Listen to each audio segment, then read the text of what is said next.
सब एक जगह हो जाए और वो मिलकर इस नफरत के बीच को ख़त्म करें।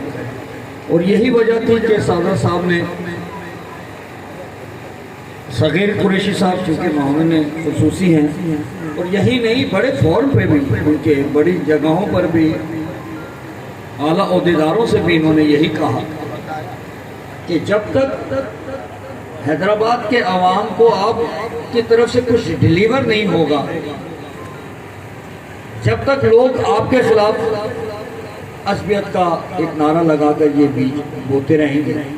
लेकिन शुक्र है कि आप वो नफरत ख़त्म हो गई। हमने तो उस वक्त कलम उठाया था जब लोग खौफ के मारे घरों से निकलते नहीं थे, नाम नहीं लेते थे। लेकिन अल्हम्दुलिल्लाह हमने उस वक्त भी कहा कि ये नारे लगाने वाले, ये असबियत वाले लोग, ये माफिया हैं, ये अपना उल्लू सीधा करेंगे, चले जाएंगे नारे के पीछे।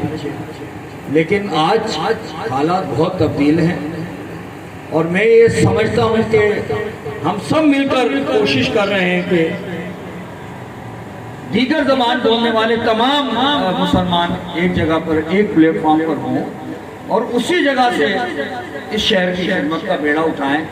और जब खिदमत होगी तो वाकई सही कहा है कि इन लोगों की ये जो इलाके हमारे आप तक रसाई नहीं है, इनकी रसाई जब भी होगी कि यहाँ पर आपका यूनिट अच्छी तरह से काम कर रहा होगा। वो लोग जब आपके पास आ रहे होंगे तो पता होगा कि सकीर भाई के पास हमारी दाद रसी होने जा रही है। जब आपके 10 काम होंगे तो फिर लोग आपकी तरफ जरूर राग़िब होंगे।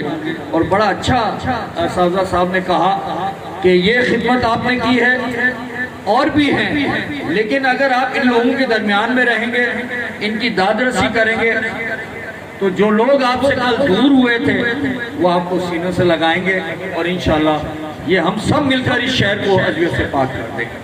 बहुत शुक्रिया सगीर भाई।